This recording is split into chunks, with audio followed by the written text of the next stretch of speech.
All right. Well, while David's getting his mic hooked up, you gave my bio. It's very accurate. And around just before the age of 6, I was brought into this MyLab program. It's kind of I guess we all know, it's kind of a blanket and universal term for people that are serving in these programs. The people in the programs don't call themselves MyLabs. They'll say they're in this program or that program. MyLab is something that was coined outside of the programs and is used in presentations such as this one. So just before I was 6, I was brought in, and they began to, how they brought me in was that they did testing on me, and standardized testing in school. And through that standardized testing, they were able to identify me as an intuitive empath. And there are a lot of intuitive empaths out there, but ones that have genetic predisposition and spiritual disposition to be able to be used by the military to interface with extraterrestrials is a much lower number, especially in the military. They can't hardly find them. When they do, they utilize them, they overutilize them. So intuitive empaths that are good at or have the ability to interface with these beings are highly coveted and sought after. So, and when you're brought into the different programs, you're treated like an outsider as well. So let's say if you're in one MyLab program and you're sent to support a secret access program, technology program, you'll go in and you'll be treated as an outsider, mainly because of your age and you don't have military training. The MyLab programs are not as prevalent now. They're not bringing people out of schools and bringing them in unbeknownst to their parents. A lot of the people that are youths that are going into these programs are going in with their parents' blessing. Most of them are former military and have signed contracts that made it possible as well. So they're not pulling them out of the public sector as much as they were in the past. A lot of it has to do with all of the media has been concentrating on MyLabs. David, do you have anything to add about MyLabs? Okay, excellent. David, thank you for joining us. And we were talking about the MyLabs, so jump on in. I don't hear my voice in my headphones, but are you guys hearing me as my mouth is moving? Yes, we're hearing you, correct. Yes. And is the quality of my audio consistent? You're very clear, yes. Okay. Yep. Yeah, Corey's at a hotel. We won't say which one, but the hotel internet might be a little bit lacking in quality. Yes, very much so. He's definitely not sounding as ideal as he could, but yeah, I mean, I've been aware of this stuff for a long time. There's actually an illustration in my book somewhere of what appears to have been MyLab contact that I had in high school, where I drew these extraterrestrials. Let's see if I can find it here. There's a log of images at the front. It's pretty amazing. Yeah, here we go. 155. This is actually the book hasn't been released yet, but they sent me some copies of it. So I don't know if you can see this, but if you look carefully at this illustration, this is something I drew in high school when I was, obviously my name wasn't Marcia Shalou yet. That only came later in my life. You know, the transition's going very well. That's a joke for everybody. Because I'm listed as Marcia Shalou, right? So if you look here, this was something that I drew after I was listening to the Rolling Stones and the song Sister Morphine, and Mick Jagger sings, "Why Does the Doctor Have No Face?" And this image flashes into my mind. Now, what you see here is, it looks like possibly a UFO hovering over someone lying on his back on the ground, and there's two people bended at the waist looking down at him with the UFO hovering over them as if I was being contacted or in the process of levitation. But then if you really look closely, what's weird about this is that the jaws on these beings, now they're not they're not really grays, are they? They got this weird square military jaw. And it was only years later that I figured out, okay, maybe this is a MyLab, and it doesn't appear that most people who go through this ever remember anything at all. From what Corey has shared with me and some other insiders I've spoken to, this is actually far, far more widespread than people realize. Would you agree with that, Corey? Absolutely. And one of the technologies they use does not allow you to see their face. Oh, really? Yeah. You see a blur in front of the face, or just nothing. I mean, it's a hard thing for people to wrap their heads around, because we're dealing with an oppressive society of secretive people who are messing with us, and there's nothing we can do about it. I think it's important to maintain perspective on this and realize that there are cosmic laws of free will, and we are being returned unharmed. Most of the people that are going through this are not having any lasting damage from this. So there is some kind of a contact taking place, but I don't think that some of these more horrible fear porn scenarios are actually what's happening to people, even if they are having this contact. So, and I just wanted to add one thing as well, David. From I've interviewed several super soldiers all over the world that have come forward, and from what I understand is that they get put into like sort of trip chairs like the Matrix, and they sort of extract their soul and put them into avatars to send them on missions to the jungle of Thailand or whatever. So there's all that stuff is done. Yeah, definitely. Yeah. Gotcha.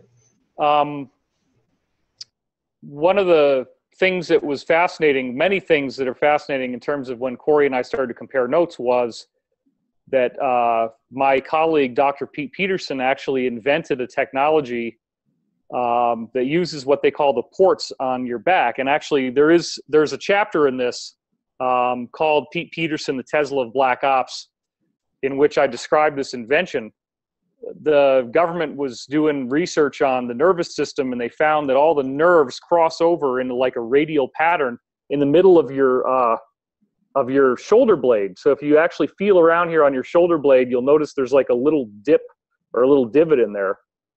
And that's actually what they found when they traced out the nerves, is that for some reason that seems to have nothing to do with human survival or any value in any regular evolutionary or biological sense, there's this massive nexus of crisscrossing nerves that go throughout the whole body that intersect right on these points in the shoulder blades. And so he was able to invent something that can actually pump these longitudinal waves or scalar waves, special type of energy, into those points and actually introduce visual images, audio, and thoughts directly into the mind. And we recently demonstrated this to a very well-known Las Vegas tycoon. He was taken into a fighter jet that was parked at one of these military bases in the area. And they allowed him, because the fighter jets, you don't need windows anymore because of this technology. So it's a vision system. And you have these two little metal nubs that go into your ports on your back. And then you can see with your eyes closed whatever you want to look at. And it also has binocular zooming vision. And this is something that I started to talk to Corey about, and he knew all about it because he'd actually used it. So they do use this technology. It's not like the movie The Matrix where they're jacking in through the back of your head. It's actually your shoulder blades. But the point is, the technology does exist. I know who invented it, and there's a whole chapter on that in my new book. So this is all part of things we're going to be able to have access to once we get disclosure. You can download whole languages. You can download all kinds of information directly into your mind. Yeah, you can get a college education in about 30 minutes. It's true. I mean, it's one thing to hear about this stuff. It's another thing when you can interview the person who invented it and get like 2 or 3 hours of much more information depth than you'd ever be able to comprehend, and ask questions and get answers that are so specific that you basically get lost within the first 5 minutes, and you just kind of meditate and hope that you can maybe understand some of what he's explaining to you. You know, I have a fairly good idea of it.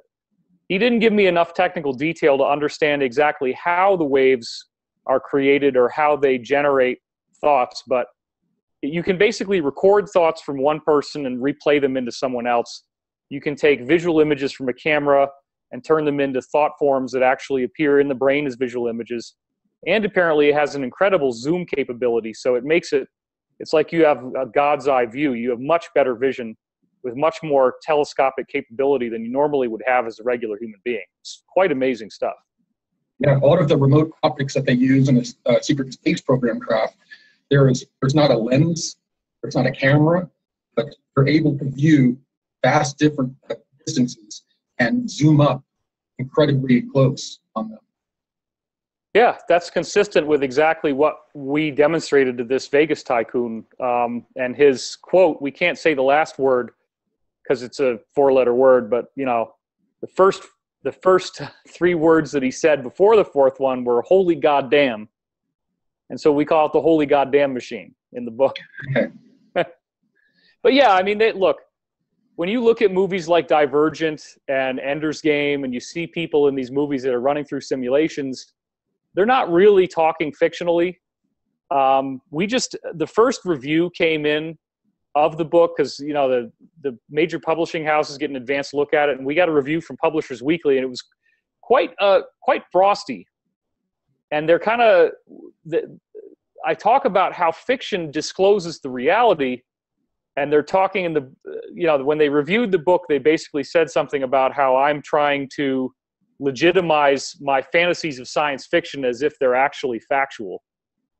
But what is going on, and we all know this already, everybody listening I'm sure is aware of this, they're using fiction to tell you the truth so that if somebody like me or Corey comes forward and tries to tell you the truth, they say, oh, he's just a fan of that movie or this movie or whatever. He loved The Matrix. He loved Divergent, you know.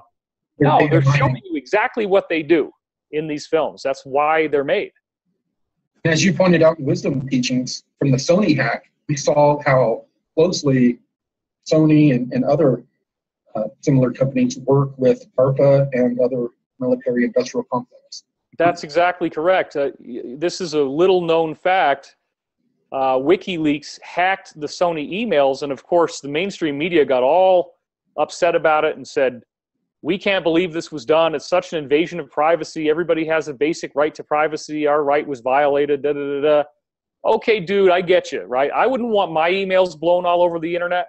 I don't always say the most loving things on my emails, but if you were to find out that I was actually receiving money and tutoring from RAND, which is the military industrial complex think tank, and that people are coming over to my house to have meetings about how I can basically promote that agenda, there was never supposed to be a direct link between the military industrial complex and films, and yet now we have absolute undeniable proof in these emails that DARPA and RAND and these other types of agencies that are, because RAND is just the front, right? It's got DARPA behind it, it's got DIA, it's got these other agencies, that they are actually having full-day meetings at Sony. And what's even crazier is that they're giving exact notes on how certain films should or should not be worded. One of the most interesting things also was some notes from RAND on how to word an article about Snowden, in which all of the aspects of wording that would imply that the U.S. had done anything wrong are sanitized, and it becomes that Snowden's the bad guy and that these are just normal bulk data collection things that are going on. Nothing bad at all. So yeah, we know this stuff. We know there's a direct connection between the military industrial complex and the media.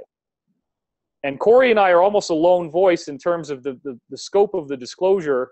We've had threats against our lives. It's ongoing. It's not necessarily a fun job, but we're doing it, and the payoff is worth the sacrifice. If we get full disclosure, the effect that's going to have on our society is unimaginable. To have a portal in your own home and you can portal over to Pluto and have a friend on Pluto, that's going to be our daily reality. You're not going to have to worry about this. And most people can't even imagine that that's what's coming so soon in our future. But it is. If we get the full disclosure, that's what we're going to have. I just wanted to also quickly add someone like a very prominent guy, Robert De Niro, put together an amazing documentary on vaccinations. And what they do, they shut him down real quick. And that's from his son that got a vaccination and now has, was messed up by us. So we see this across the board. So as David and all of us are doing is we need to unify and get this information out there. And I just want to say we had a couple questions really quick. David, I recently read on your website a comment that references one of your comments, that being you stating we live on a flat earth.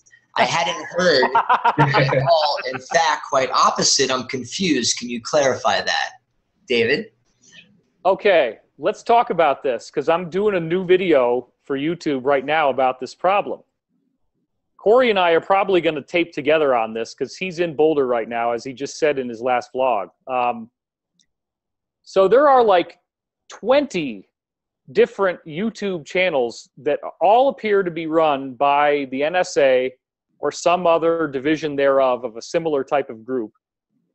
And they are rampantly taking old radio shows that I did, and this goes back to interviews from 2007, 2009, 2010, and they're saying, new 2016, David Wilcock, da-da-da, and we've identified already 3 different channels that actually use my name and my photograph and are posing as if they were me.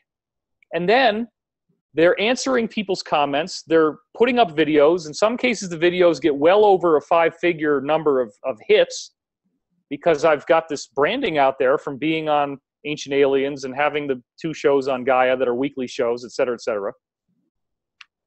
Look, this flat earth thing is a fucking joke. Excuse my French.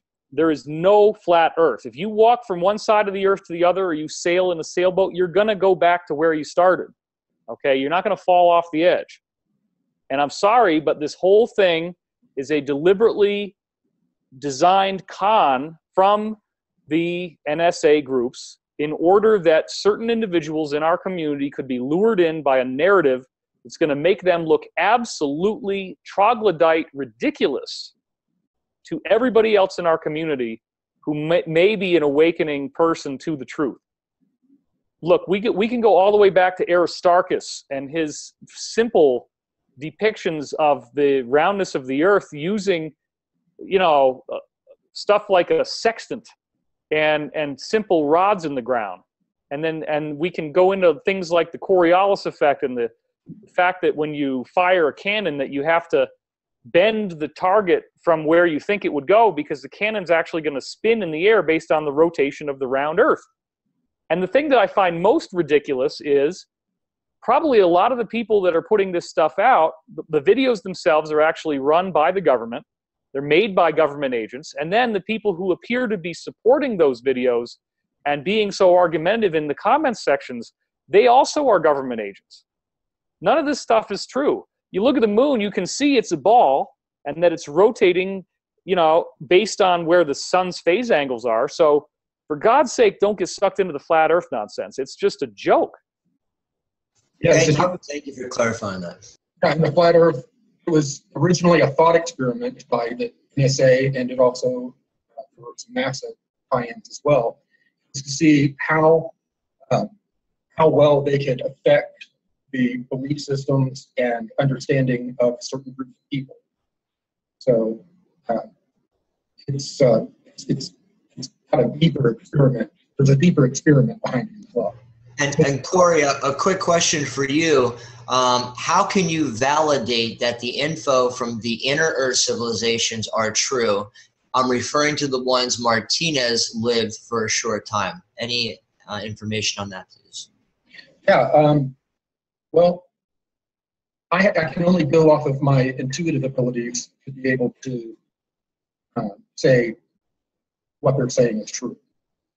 You know, there are so many different trickster beings out there that I approach all of them saying that I don't just sit there and get all doe-eyed and wide-eyed. I'm in contact with another being, and then just, oh, tell me all the knowledge. You know, if you're that way, you're going to get twisted up very quickly. There are a lot of trickster beings out there pretending to be from the light.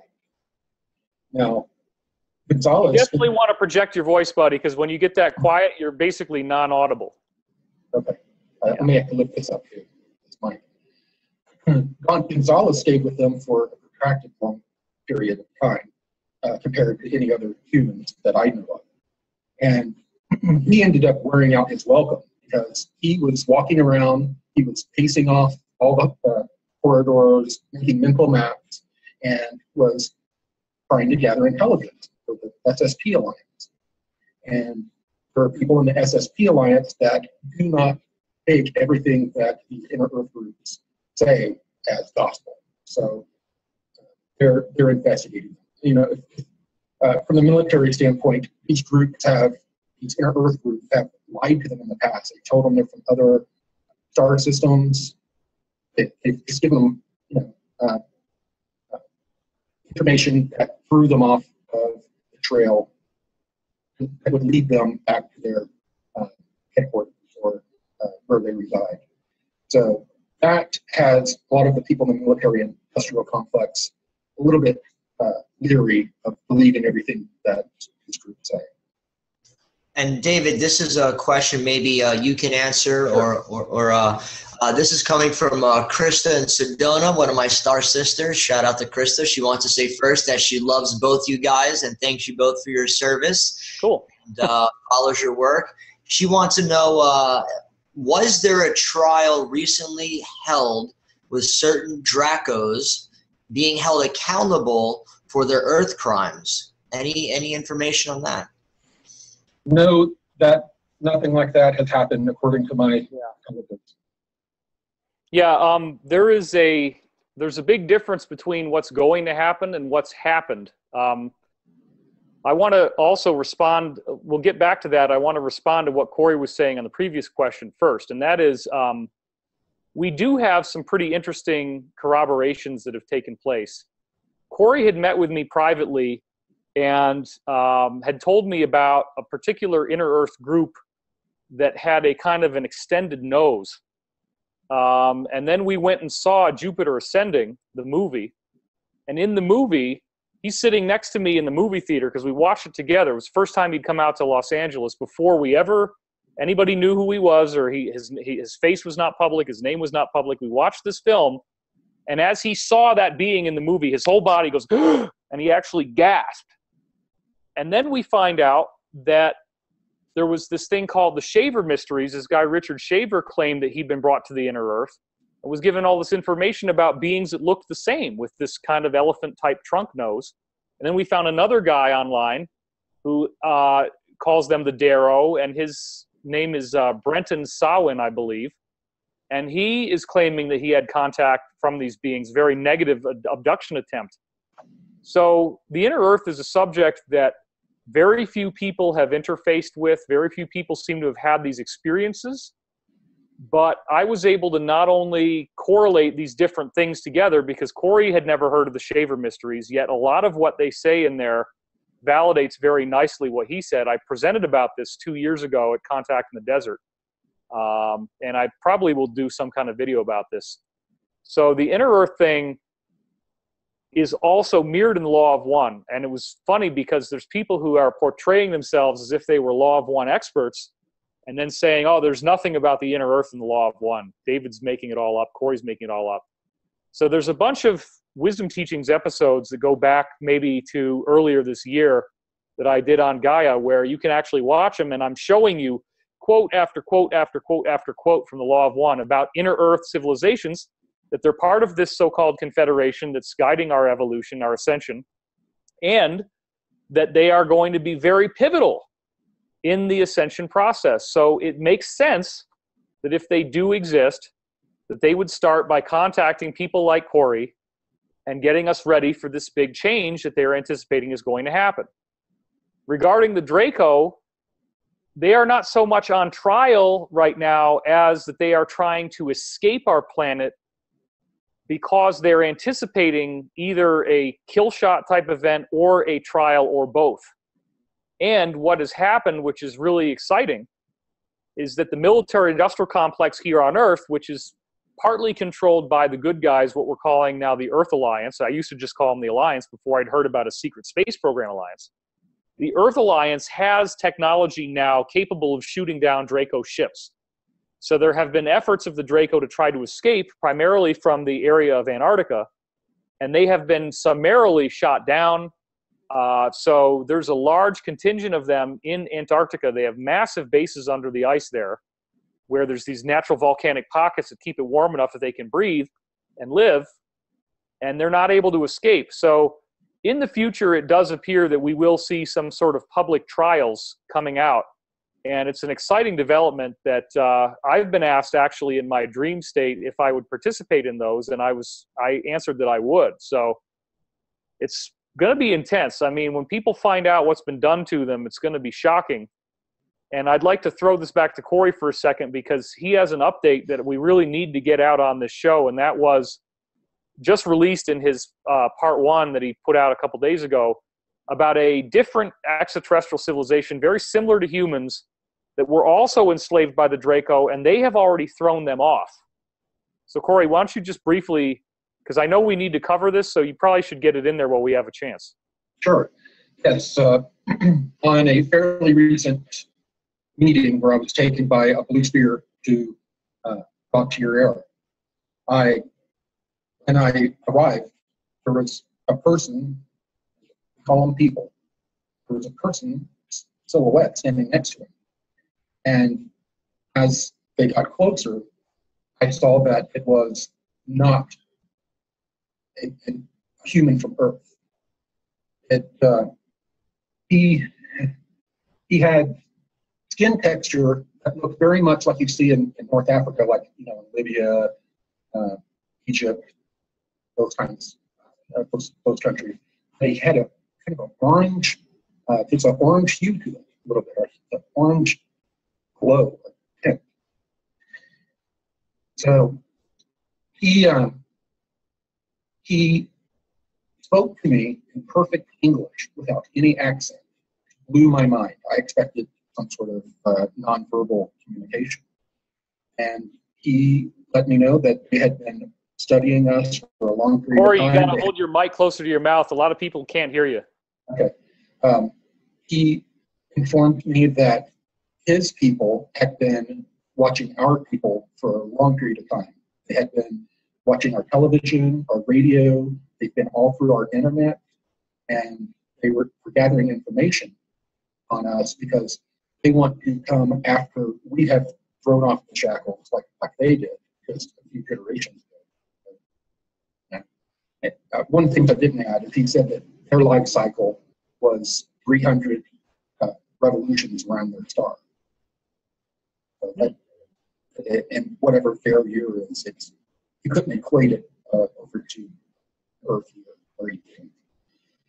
So what he also communicated was that in the past, his people had been on Earth as refugees, that many times in the past, the Earth had been sort of an ET commune almost, that many different groups that were having issues in their star system came to Earth and found refuge and lived relatively in peace with the inhabitants here and each other. So that's, is there something else? Well, Corey, they also told you, or Mika, this guy's name was Mika, he also told you that, and this is just, I have the same information everybody else does because I read the update you wrote, that he told you that in the future, we could end up collaborating with them, right? Yes, that's the whole reason. Yeah, the whole reason that they have been studying us is that he told me that the problems of his people were not as significant as ours, complicated as ours on Earth, but that there were enough correlations that they would be very instrumental and helpful in our transition after we've thrown off the shackles.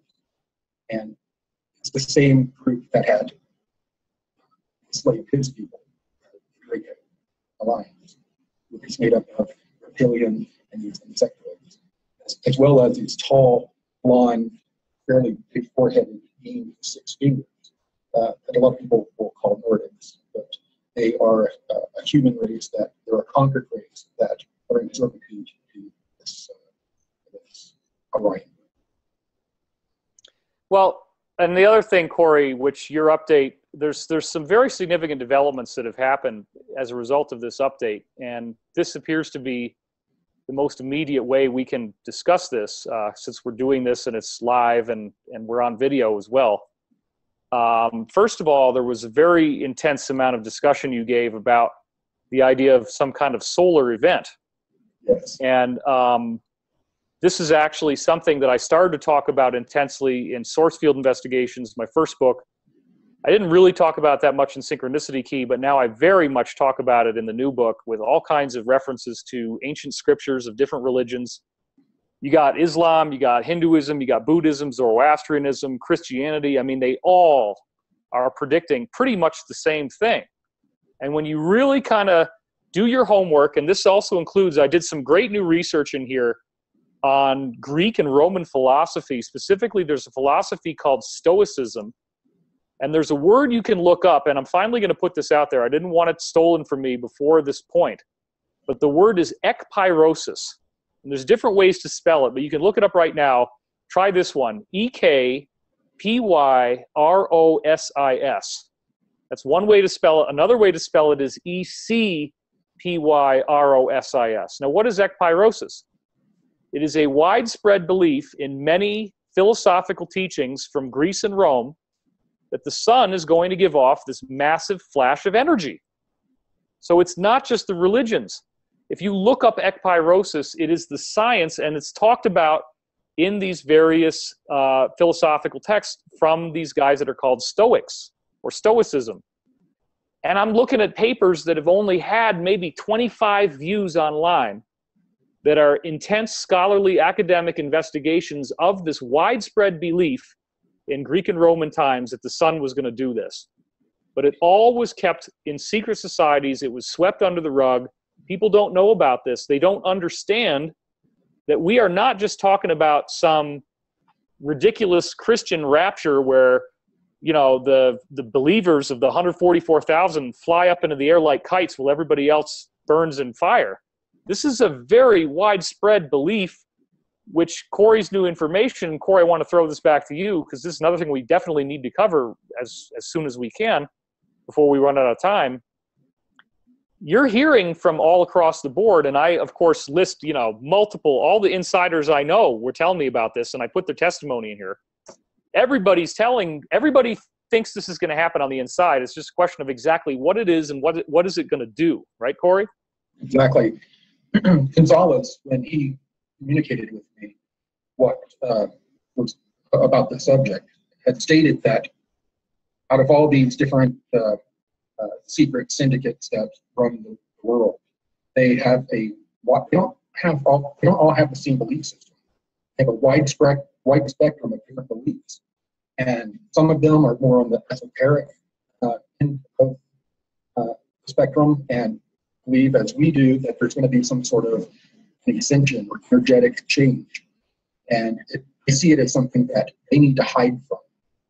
This ascension is not going to be good for them. Then there's this, as you go up the ladder, you have people that think, okay, there's going to be a huge, they're saying it's going to be a complete coronal mass ejection. The entire corona of the sun is going to explode outwardly to the solar system. And the sun will go almost completely dark for a number of days. That's just what a number of days.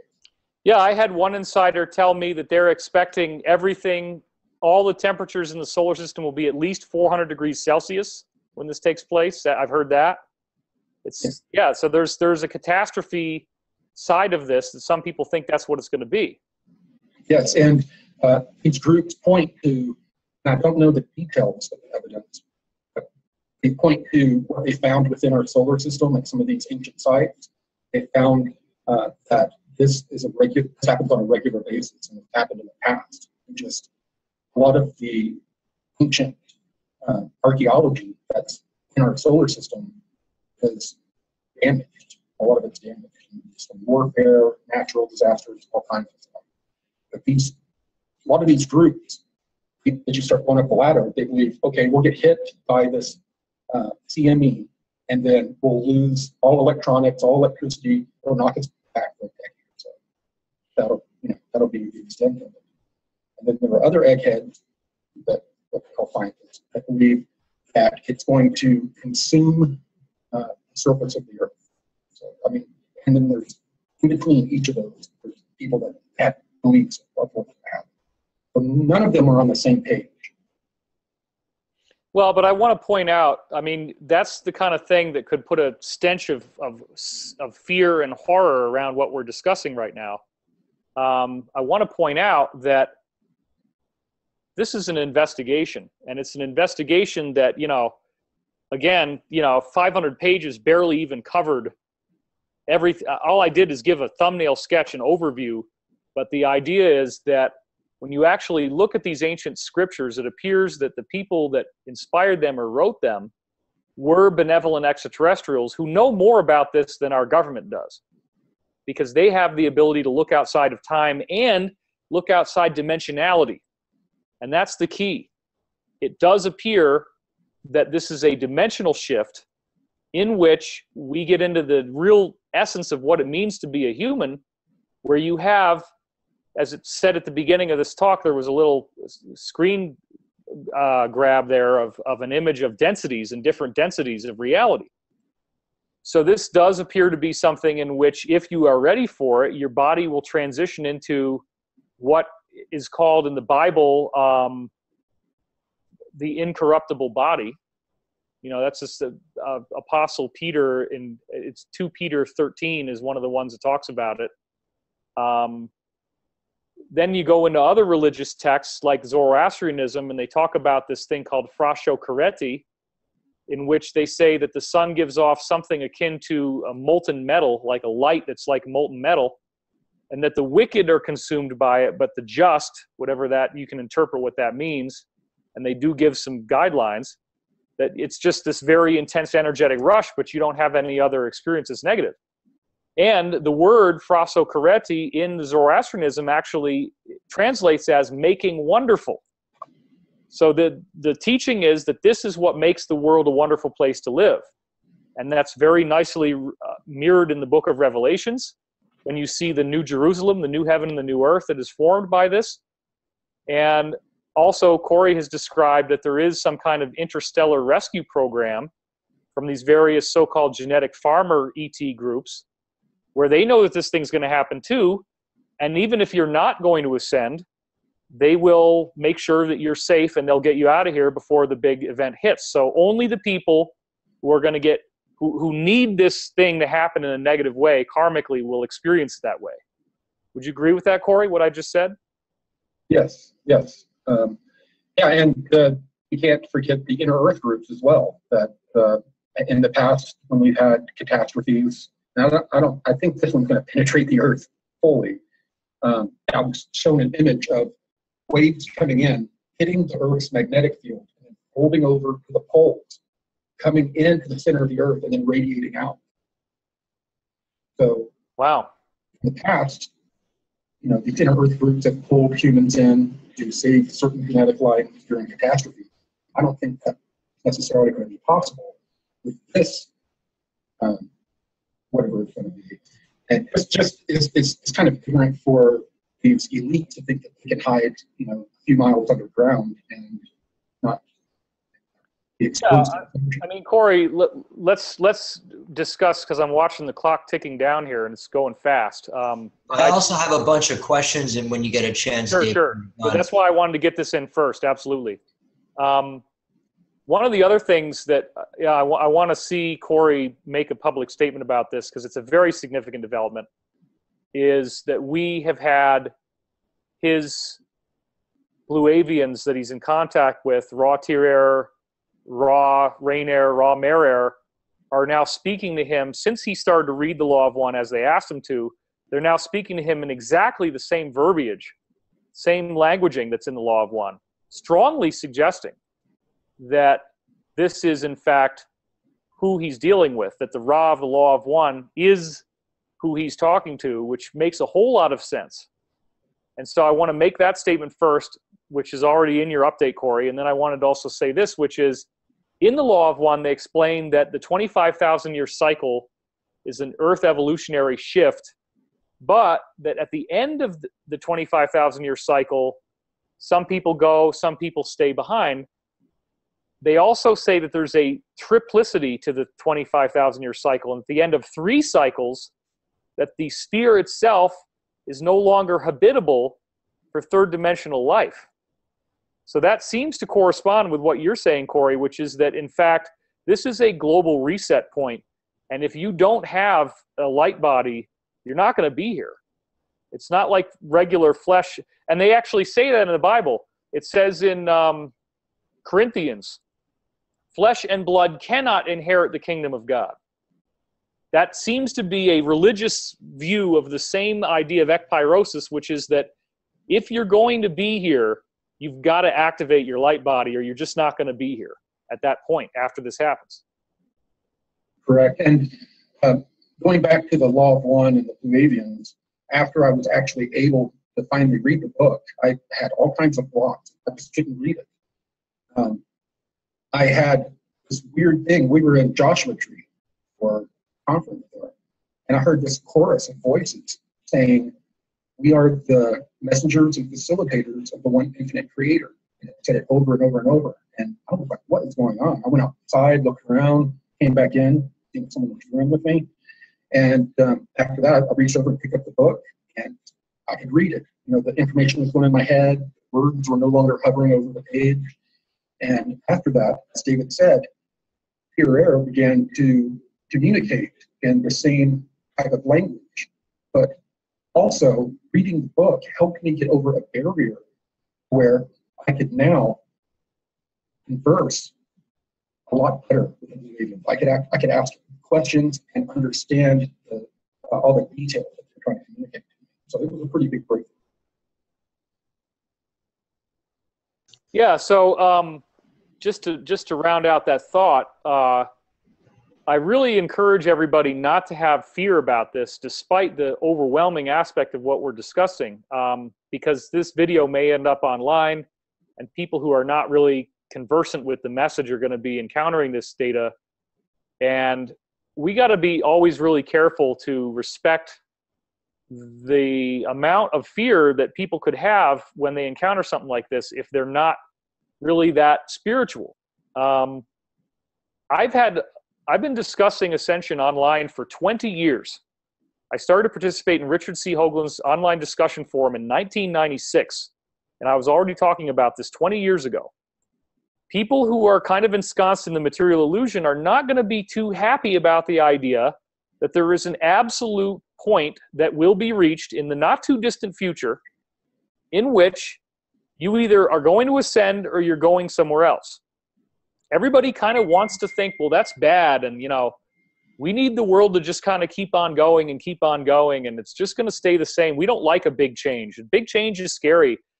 How do I know if I'm going to ascend? How do I know if my dog is going to go with me? Blah, blah, blah. What if my kid isn't going to ascend? I don't want to ascend without my kids, all this kind of stuff. You have to understand that, first of all, on the pet question, we know that animals will become human in their next cycle. If most pets actually are now inspirited, and they will be able to return as human, and that's what we provide them as like their ascension. So don't deny your pet their own ascension to be able to become a human being. That's number one. Number two, children are innocent before a certain age, and they're not going to be subject to the laws of karma. So even if your kid is rambunctious and causes trouble, most likely if you're ascending, your child is going to be ascending too. So you don't need to worry about that. Also, it appears from some of the stuff that I was told in the 90s that once ascension starts to happen, that it doesn't happen all at once. It goes in waves. And that people will be able to appear before those who haven't ascended yet in light body and tell them what happened and help them be prepared. And that's one of the subjects that we don't really know. Like, okay, is the solar flash just one flash, or is it a series of flashes? And Corey, in your remote viewing that you had, remember, it wasn't just one flash. It was like a series of events. It was a sequence. It was flash, then flash, flash, flash, flash, flash. It happened like that. Implying that we are not just going to have one sudden event that's it, but that there could be phases of this. We also have gotten new intel from 3 different interconnecting sources. Very interesting. I've talked about this briefly regarding tankers and various ships that are very large, run by the Draco, that are cloaked in lower Earth orbit, that are actually restricting us from ascension, that would already be happening to us now. and that these tankers, the military-industrial complex now has the ability to shoot these tankers down, and there's two main ones apparently orbiting the Earth. But if they do that, we will all be thrown into the equivalent of a psychedelic acid trip. And it's not a bad thing, but it's the scope of perspective change that will happen when you begin interfacing with the full thrust of this energy that's coming from the sun. You're going to have telepathy. You're going to have these paranormal abilities suddenly arise. And Corey, you talked about, and it'd be good to review that some of the SSP people experimented with these new solar energies and zapped people with them. And what happened to those people? Yes, they took people, put them in sealed rooms that were shielded, and had them, people were members of the SSP. They were scientists, technicians, that kind of thing. They would put them in this room and say, okay, do this job. And then it would be one people, it would be multiple people. They would sit there, they'd do their normal job, not know anything was amiss, and then they would, what they call, pipe in energies to see how the people would react. Would they get sick? What would happen? And what they found was that the people that were of a more positive polarity began to bliss out, began to sit back, their eyes, got all, I guess, sparkly, they would smile, were just, very blissed out. But the people that were more of a negative polarity, a lot of the military types that had been in conflicts and that kind of thing, and just, your normal person that is just self-serving, in the same room, had the same energies piped in, and they became violent. They became, they called it end-time madness, is what they were calling it. So a lot of this has to do with what will happen ultimately, what we will experience ultimately, has mainly to do with not only our polarity, how much service to others we are, but our co-creative consciousness as a mass population. We're co-creating all of this at the same time that outside force systems. It's very complicated when you really start looking at it. We have a lot more say in what we're going to experience than we realize, and we've been kept ignorant of our co-creative. We've been kept ignorant of that on purpose, so that we can use our co-creative consciousness against us and their black magic and keep us from rising. Yeah, I completely agree. I just want everybody to know here, I do have a solid time commitment that I got to meet in 14 minutes. So if you were saying that there were questions that we needed to address from the audience, and you want me to speak on something, I only have that window of time. I can't go any longer. Yeah, same here. I'm arguing with the comments here. So I maybe the guy who was going to ask the questions is not online anymore. I don't see him on our panelist list. But somebody had asked, I'm looking at the comments here, and I'll just say this. There was something about if the blue spheres are buffering the energy, then why are the Draco ships buffering it as well? And I think what's happening there is that the Draco are deliberately restricting the things that would have given us a benevolent consciousness shift that would restrict their ability to control us, whereas the spheres seem to be more about making sure that the sun doesn't flash before the right time. Would you agree with that, Corey? Absolutely. Absolutely. I'm sorry, what did you say just before this? Because I had a comment about it. Well, the Draco are doing their part to restrict our consciousness. Yes, and they use technology that keeps our consciousness contained and also makes us apathetic. So this technology of theirs is being affected by these energetic influxes in our solar system. And what I've been told is they basically got their devices turned all the way up to 10 right now to be able to have the same effect they used to have before these energetic things started to occur. Yeah, and when we are dealing with such a monumental consciousness shift, these beings cannot afford to have us achieve that ascension. They don't want this to happen. And so therefore, we're not going to have they're going to be allowed to do what they can do. And I think that's an important point, is that the benevolent beings are authorizing the Draco to do this. If they didn't want the Draco to do this, they could stop it. So there's some aspect of this in which spiritual growth has to take place in the dark. You're not allowed to know too much, because then you wouldn't learn anything. That's a very basic law of one teaching. You have to be ignorant, and ignorance is part of the equation, so that from that lack of proof comes the exercising of faith, the exercising of will, and that's ultimately where spiritual mastery is made. You don't get spiritual mastery if you're happy and if you know all the answers. You get it when you're in pain and when you're suffering.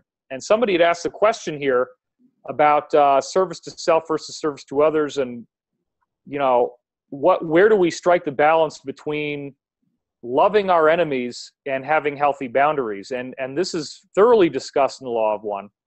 It's a very fertile territory for spiritual investigation, because the Law of One does say that you have to protect yourself, that you have to have healthy boundaries. You do not want to allow negative forces to overwhelm you and dominate you.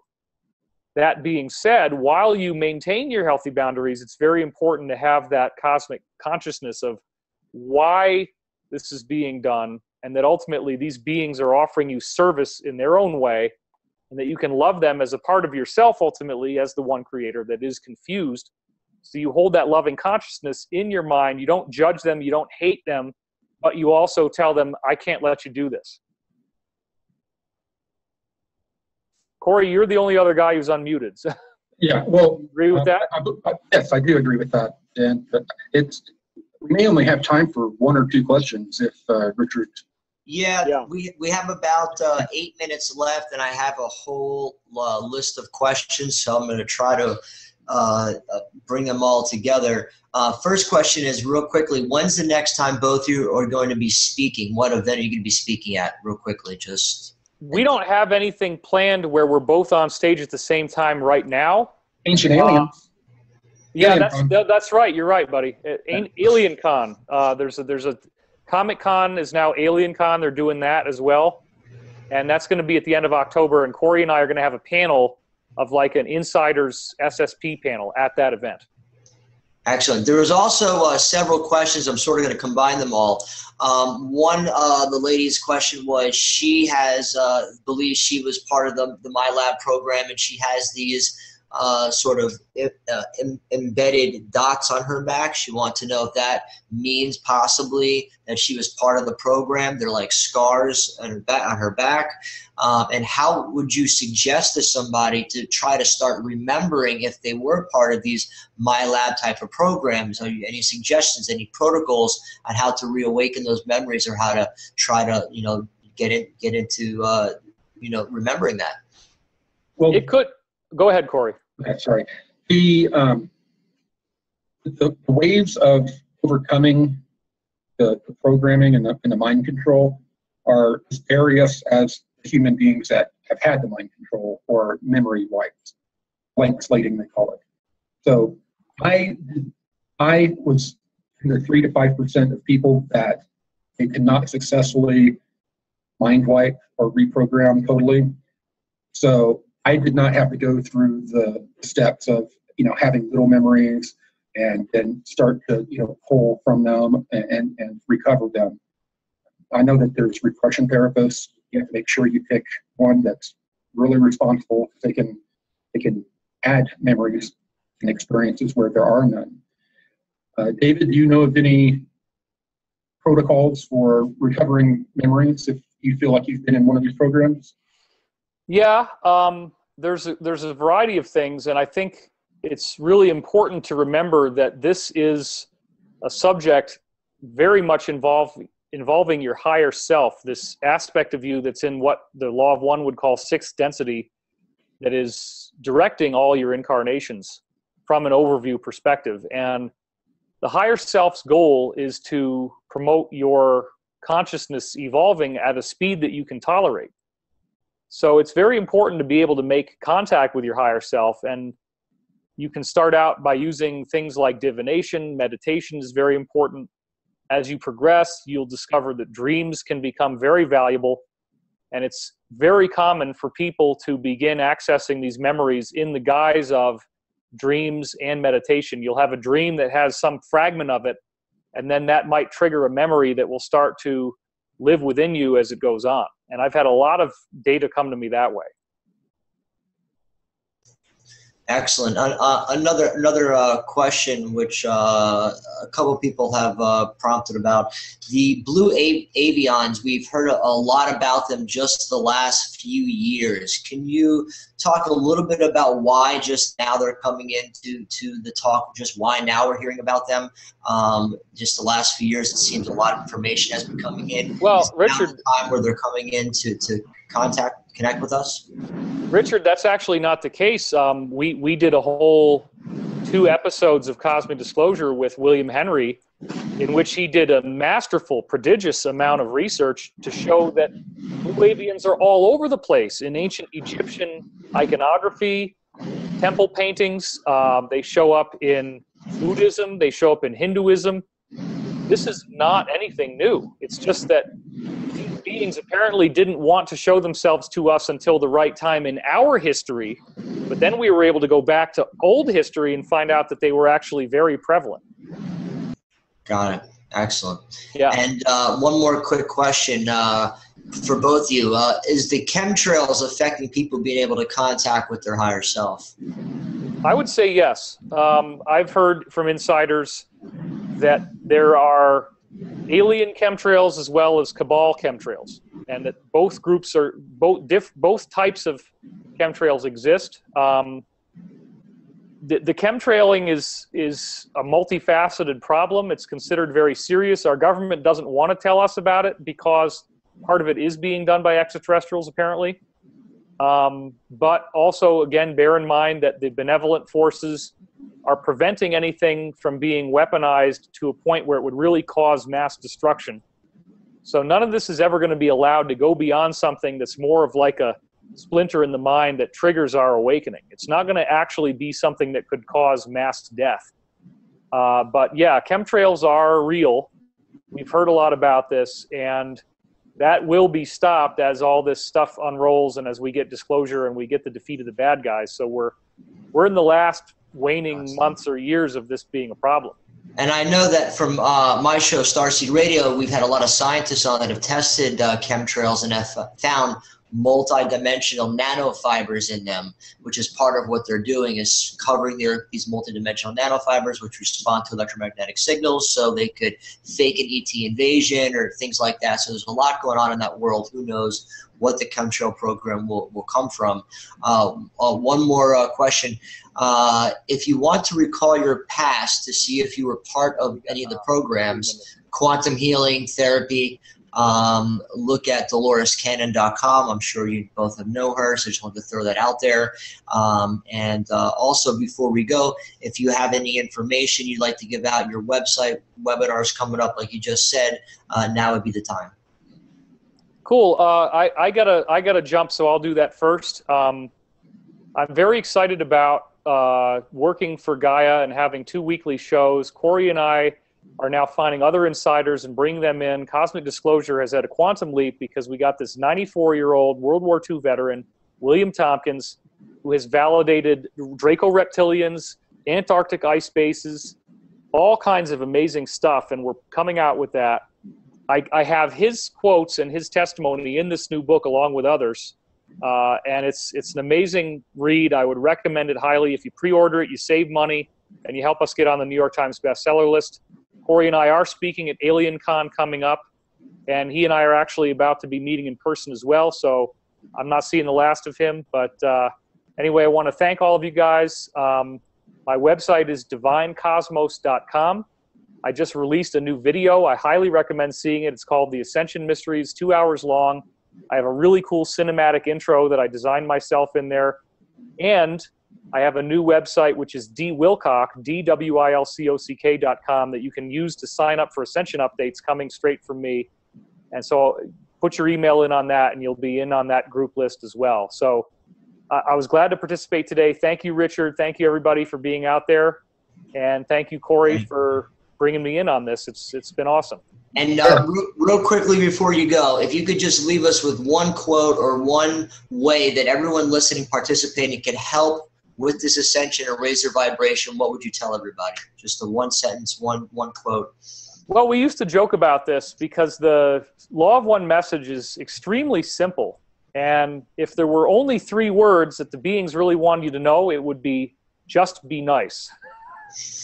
And if you can really, seriously though, we make it complex. We like complexity. Our minds want complexity, when in fact, all you have to do in the service to others path is just be kind, compassionate, forgiving, patient, loving.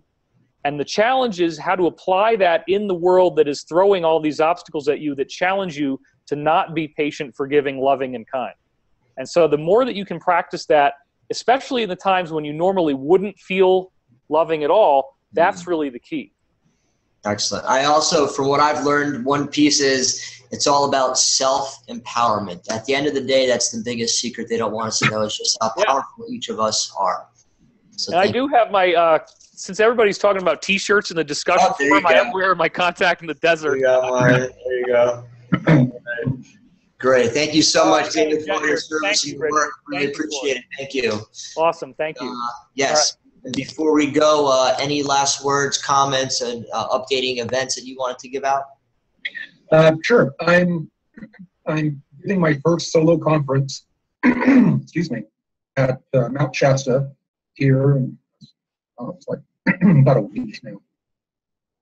And I started a new vlog. If you go to YouTube and look for Goode Vlog, my last name, Goode, VLOG, then and subscribe, you will begin to get a lot of the behind-the-scenes videos that we're shooting. We're about to shoot some here in a few minutes for behind the scenes of Cosmic Disclosure. We're going to shoot them when we go to Alien Con, and we're going to start getting a lot more content behind the scenes for the fans to see.